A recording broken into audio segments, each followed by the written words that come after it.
G'day, my name's Steve Barker. I'm the founder of RAWLeadership. I've been in leadership now for 20 plus years, and I've been coaching as a leader for over 8 years now, helping people grow and develop their leadership skills.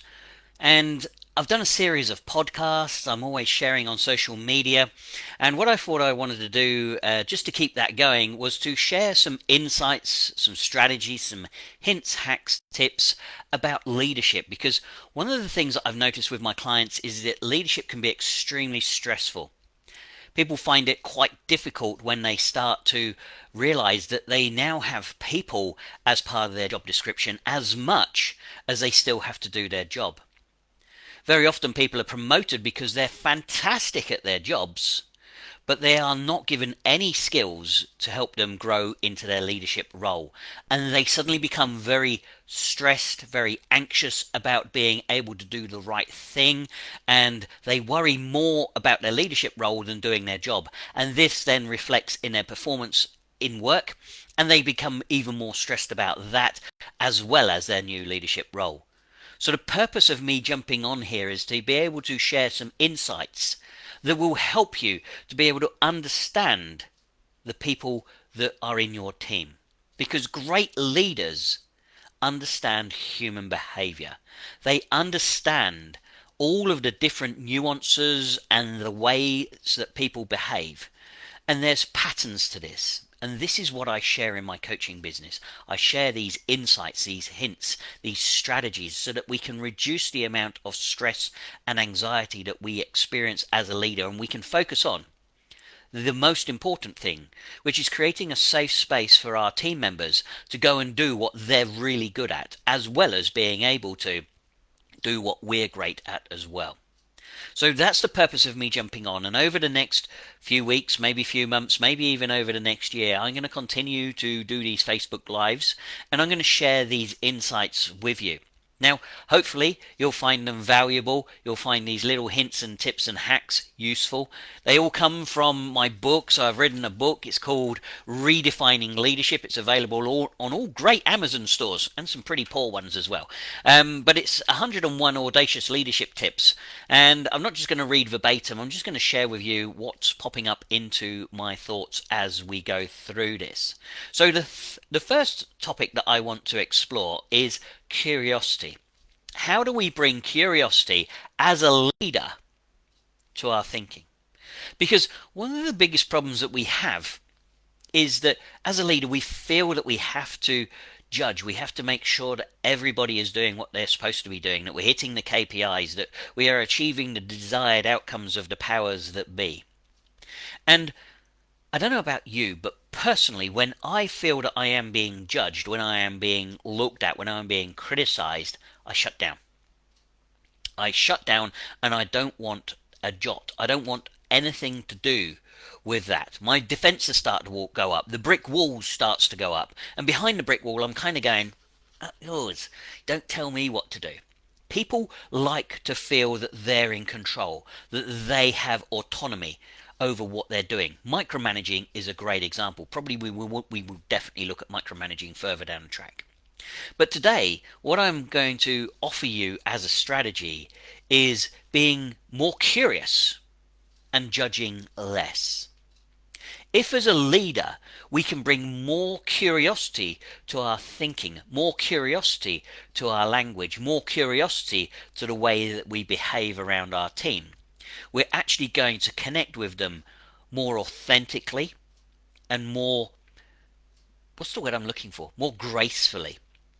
And they're not going to feel like they are being judged. So when I say bring more curiosity, what do I mean by this? Well, what I'm talking about is how do we word stuff rather than going, why did you do that? That's not the right thing to do. Even the tone of voice that I'm using there is very judgmental, very vindictive, very blaming. Whereas if I bring curiosity, my language and my whole body will change, and I go, I'm curious, can you help me understand why you took that course of action. What was the thinking behind that? I'm not saying that you're wrong. I'm not saying that you're right. I'm just curious to understand what led you to that action. Or can you help me get my head around what's going on? I need to understand what's happening so that then I can work out where do we go from here. I need your help. Whenever we ask somebody for help, 9 times out of 10, they'll go, yes, I can help you. If I can help you, I will help you. So when we bring a more curious tone, when we come in with a help me understand, or I'm curious, what actually went on here, or can you talk me through this process? But we do it with genuine curiosity, not can you tell me what's going on here? Because clearly we're not hitting the mark. Again, it comes down to the tone of voice and the way that we address a situation, and it's more about curiosity. So I want you to start thinking about times in the past where you may have gone in with a more judgmental attitude rather than a curious attitude, and what might have been the different outcomes should you have chosen the more curious attitude. But then, as you start to raise your conscious awareness to this, as you start to think about it, I want you to start working out ways that you can use curious language, questioning language, the desire to explore rather than judge. Because when you can start to work out how to do that, then I'm going to ask you to go and implement it. Actually put it into practice. And go in there with an open mind. One of the things that a lot of leaders think is that they have to be right because they're the leader. It's not the case at all. We don't need to be right. What we're looking for is the right outcome for the greater good. Now, in more areas than I can imagine, I've actually gone in with this curious attitude, and the parties that I'm talking to, or the individuals that I'm talking to, have a much better way of doing it than I thought.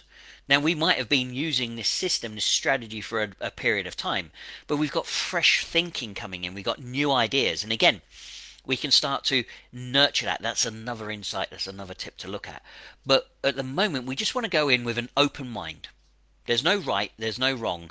There's just the best outcome. And how are we going to achieve that? Because 9 times out of 10, people are doing the very best that they can. I can only think of 2 times in my entire working life where I have known people to come in and deliberately sabotage, deliberately screw up or mess up a situation. Now, I want you to think, how many times have you ever come across anybody who's deliberately sabotaging something? It's not that many. And when we start to think about it in that way, the other perspective means that they're doing the best that they can with everything that they've got at that moment in time.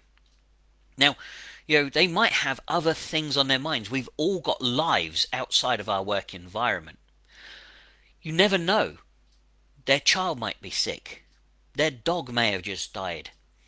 They could have 1,000,001 other different things going on in their mind, and this is why they've led to this point here rather than this point here. But if we go in with that judging, that blaming mindset, they're just going to clamp down, they're going to shut down. And one of the needs of the ego, which is another framework that I share, is the need to be right. And the need to be proven as right, to look good, to fit in.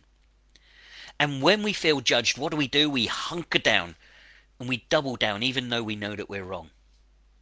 So if we can create this curiosity, then people don't feel judged, and they're more likely to share and explain how they got to this outcome rather than this outcome. And maybe this outcome is actually better. But if we don't have that curious mind, if we don't go in now with that open mind, then we're going to come in and they know they're going to be judged and they're just going to shut down. So, I like to keep these short and sweet. So, I hope that this serves you. I'd love to hear your thoughts on the difference between a judging mindset and a curious mindset as a leader. And I want you to raise your conscious awareness to you choosing the curious mindset over the judging mindset more often. Look, I hope you found this useful. If you have, please share it. Please put in the comments below what your thoughts are. And if you think it's an absolute waste of time, thanks for wasting 10 minutes with me. And next time you can scroll on by. Okay, wherever you are in the world, whatever you're up to, stay safe, and I will be back soon to share another leadership tip. Steve Barker, Raw Leadership. Take care now. Bye bye.